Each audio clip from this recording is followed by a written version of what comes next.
For years, I had enjoyed a peaceful life in my suburban neighborhood, never once thinking I would find myself in a heated legal battle over something as mundane as parking in my own driveway.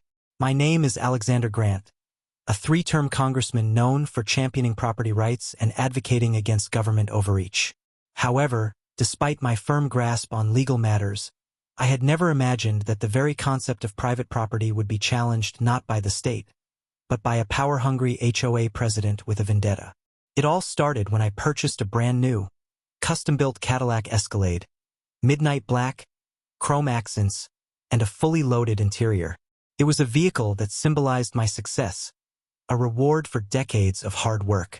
More importantly, it was mine.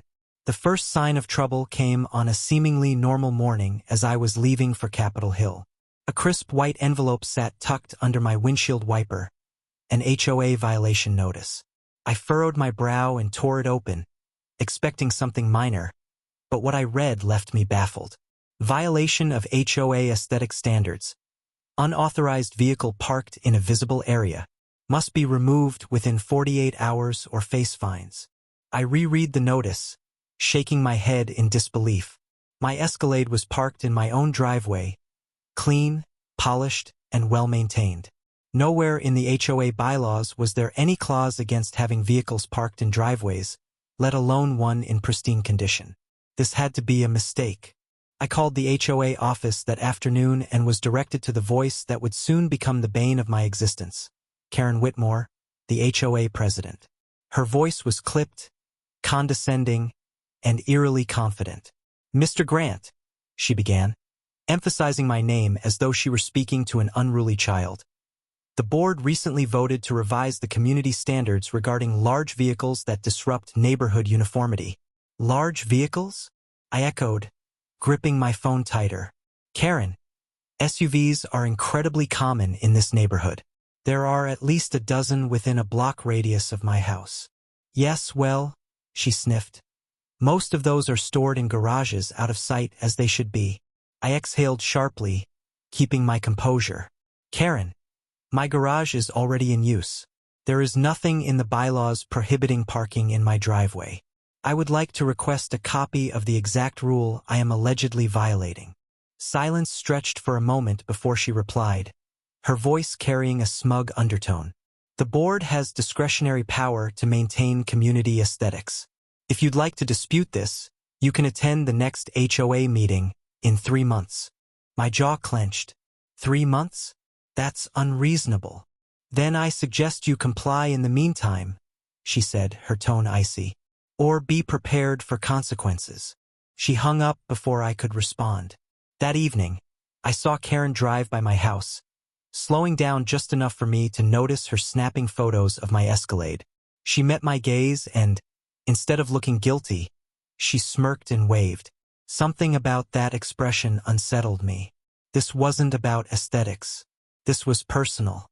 The next morning, another envelope appeared, this time with an escalating fine of $250 per day until my vehicle was removed.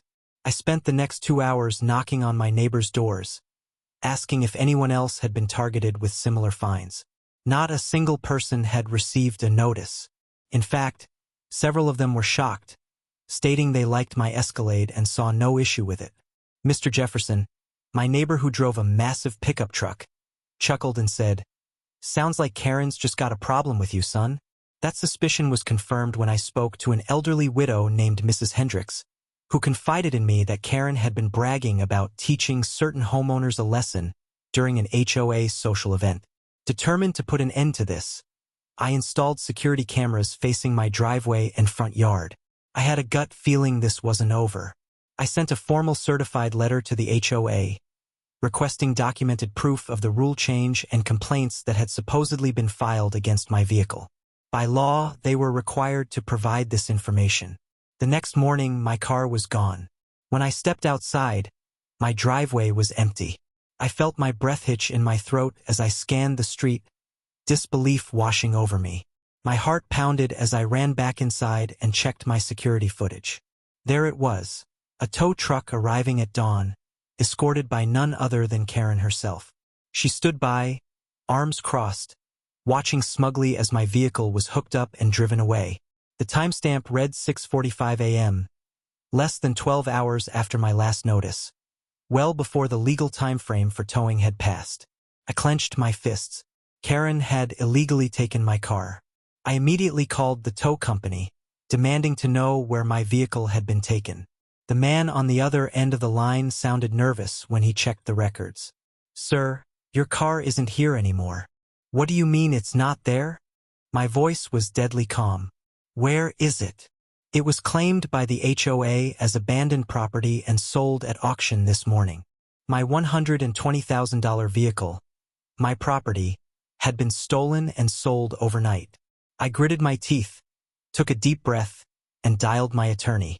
"Charles," I said, voice low and seething, "I need you to file an emergency injunction. Also, call every news outlet in the city. I want this on the front page by tomorrow morning." I wasn't just some homeowner. I was a sitting congressman, and Karen had just made the biggest mistake of her life. I was many things: a public servant, a policymaker, and a firm believer in due process. But in that moment, as I stood in my empty driveway staring at the spot where my Escalade had been, I was simply furious. Every part of me wanted to march straight to Karen's house and demand answers, but I knew better. No, this wasn't going to be some petty neighborhood spat. This was war, and unlike Karen, I knew exactly how to fight it. The first thing I did was call my attorney, Charles Whitman. As soon as he answered, I launched straight into it. My car was illegally towed and sold overnight by the HOA. "Charles, I need an emergency injunction, a cease and desist order, and an immediate filing for property conversion." There was a beat of silence before he let out a low whistle. "Damn, they actually went through with it." "Oh, they didn't just go through with it. They did it without due process and fabricated authority to do so. And guess who orchestrated it?" I didn't wait for him to answer. "Karen Whitmore, HOA president." Charles let out a short laugh. "Oh, this is going to be fun." Within the next 3 hours, we had filed multiple legal actions. An emergency injunction against the HOA to halt any further sales of impounded property. A civil lawsuit for illegal property seizure, conversion, and auctioning without consent. A public records request demanding all HOA meeting minutes related to the alleged rule change. A formal complaint filed with the State Attorney General's office for fraudulent misrepresentation. And that was just the beginning. By noon, I was on the phone with several major news stations. I knew how to play the media game, and I wasn't about to let Karen's HOA dictatorship fly under the radar. I fed them the full story. A homeowners association using fabricated rules to steal a legally parked vehicle and sell it for profit. And just to clarify, one reporter asked, "You are a sitting congressman?" "That's correct," I said smoothly. "A congressman whose personal vehicle was seized and sold illegally." I let that statement hang in the air for a moment before adding, "If this can happen to me, imagine what they're doing to elderly homeowners, single parents, or people without the resources to fight back." The outrage was immediate. By 6 p.m., my security footage was on the local evening news, broadcasting Karen's smug face as she personally oversaw the theft of my car. Social media exploded. People in the community rallied behind me. Several neighbors came forward with similar horror stories: fines for imaginary violations, threats of foreclosure, and unexplained fees. Karen wasn't just running an HOA. She was running a scam. And then the real hammer dropped. At 8:15 p.m., Charles called with news that made my blood run cold. He had tracked down the buyer. "You're not going to believe this, Alex," he said, a mix of anger and amusement in his voice. "Your car was bought by Karen's cousin." I froze. "Say that again?" "Yup. Her cousin, Matthew Whitmore, paid a laughable $12,000 for it. Far below market value." That was the moment I knew this wasn't incompetence. This was fraud. I took a deep breath. All right, let's make sure every legal agency knows that the HOA president just orchestrated an illegal self-enrichment scheme through fraudulent property seizures. Charles chuckled darkly. "Already on it. The HOA's house of cards starts to crumble." By the next morning, Karen was in full damage control mode. The HOA sent out a mass email. An emergency community meeting was being held to clarify misinformation being spread by certain homeowners.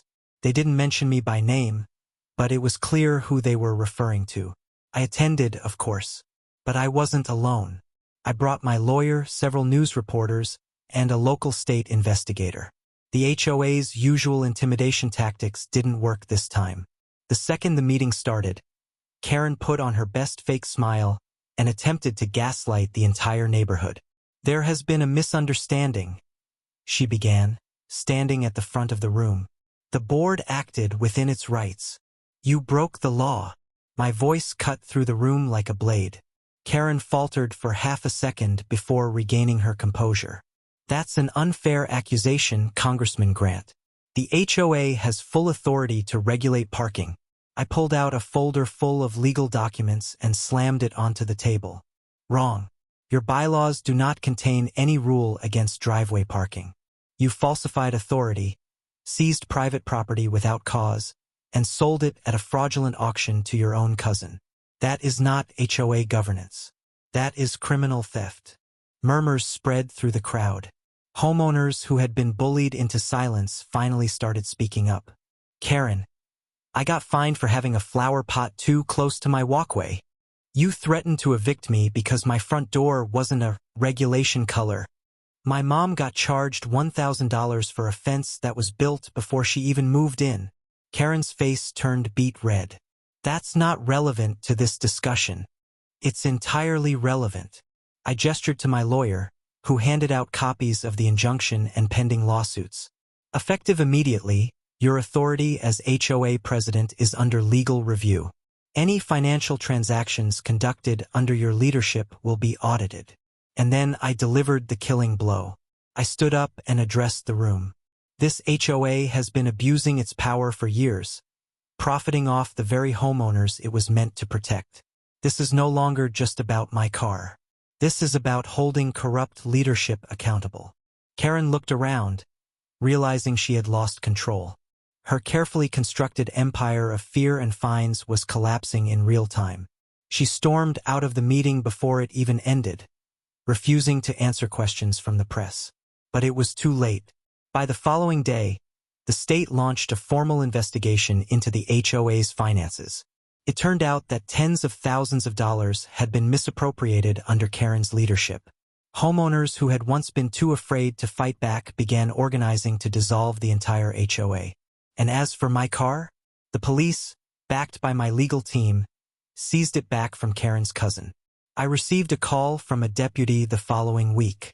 "Congressman Grant, your vehicle has been recovered. You can pick it up at impound." I arrived that same afternoon, heart pounding as I spotted my Escalade back where it belonged. The same officer handed me the keys with a smirk. "By the way, Karen's been arrested. Fraud charges. Thought you'd like to know." I ran my fingers along the polished exterior of my car and let out a slow breath. "Oh, I do." I stepped into my Escalade, the familiar hum of the engine beneath me, and exhaled. I had won the battle, but the war? That was far from over. Karen had been arrested, yes, but I knew the legal system better than anyone. People like her didn't go down quietly. There would be legal loopholes, backroom deals, and desperate attempts to salvage whatever power she still clung to. If I wanted to see this through, I had to make sure she didn't just face a slap on the wrist. I had to destroy her corrupt empire completely. Karen's desperate moves and my counterattack. The day after her arrest, I got a call from my lawyer, Charles. "You're gonna love this," he said, amusement laced in his tone. "Karen's already trying to weasel her way out." I leaned back in my chair. "Let me guess. Plea deal?" "Worse. She's claiming she had no knowledge of the illegal car sale. She's throwing the HOA board under the bus." I smirked. "So she's turning on them to save herself?" "Exactly. And it's working." Charles sighed. "The board members are panicking. Most of them are pointing fingers at each other, saying they just followed Karen's orders without fully reading the paperwork. Typical. The second the walls closed in, they turned on each other like rats on a sinking ship." "Well," I said, rolling up my sleeves, "let's make sure the whole damn ship goes under." I spent the next 3 days compiling every piece of evidence we had against the HOA. Financial statements showing fraudulent fines imposed on homeowners. Security footage proving Karen personally oversaw illegal tows. Testimonies from neighbors confirming Karen had threatened them into compliance. Then, I did what I did best. I leveraged my political influence. I called in a full federal audit of the HOA's financial records. If there was any embezzlement, tax fraud, or misallocation of funds, they wouldn't just be facing civil lawsuits, they'd be dealing with the IRS, the FBI, and every other three-letter agency with jurisdiction. The HOA's final collapse. By the end of the week, everything had spiraled out of Karen's control. The HOA's bank accounts were frozen. No more slapping homeowners with fake fines to cover their legal fees. A class action lawsuit was filed by over 50 homeowners who had been unjustly fined or threatened. Karen's assets were under investigation. Turns out, she had been skimming off HOA funds for years, funneling money into personal expenses. And the final nail in the coffin? I went public. I arranged an interview on national television, exposing everything.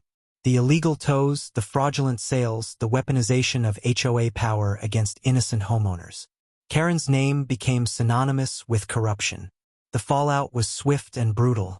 Karen was formally indicted on multiple felony charges, including fraud, theft, and racketeering. The entire HOA board resigned under legal pressure. The homeowners voted to dissolve the HOA entirely. No more Karen. No more HOA dictatorship. For the first time in years, the neighborhood was free. The final showdown, Karen faces the consequences. 2 months later, I sat in a courtroom, watching Karen shuffle in, her once smug face pale and drawn. The judge read the charges: fraud, conspiracy, abuse of power. Karen's lawyer tried to argue for leniency, claiming she was simply enforcing community standards. But the evidence was overwhelming. She had orchestrated a criminal enterprise disguised as an HOA. When it was my turn to testify, I looked Karen directly in the eyes. "You stole from your own neighbors," I said, my voice steady. "You thought you were untouchable. But you were wrong." She couldn't even meet my gaze. The judge handed down the verdict: guilty. Karen was sentenced to 5 years in prison and ordered to pay full restitution to the homeowners she had wronged. Justice. A new beginning for the neighborhood. The first weekend after the HOA was disbanded, I invited the whole neighborhood to a block party. Families brought food, kids rode their bikes freely, and my Escalade sat proudly in my driveway, untouched, exactly where it belonged. Neighbors approached me one by one, thanking me for standing up when no one else could. "We should have fought back years ago," one elderly woman said. "I'm just glad you finally took her down." I smiled, looking around at my community. Finally free from Karen's reign of terror. Epilogue: the lesson learned. A few weeks later, I received an anonymous letter in the mail. Inside was a single sentence: "I underestimated you. No name, no return address." But I didn't need one. I knew it was from Karen. I smirked, crumpling the paper in my fist. She had underestimated me. And now, she would have 5 years behind bars to think about it. Final thought. If there's one thing this whole ordeal taught me, it's this: power-hungry people like Karen thrive when no one stands up to them. But when you fight back, when you refuse to be bullied, you don't just win. You change the game entirely. And as for my driveway, it'll always be mine.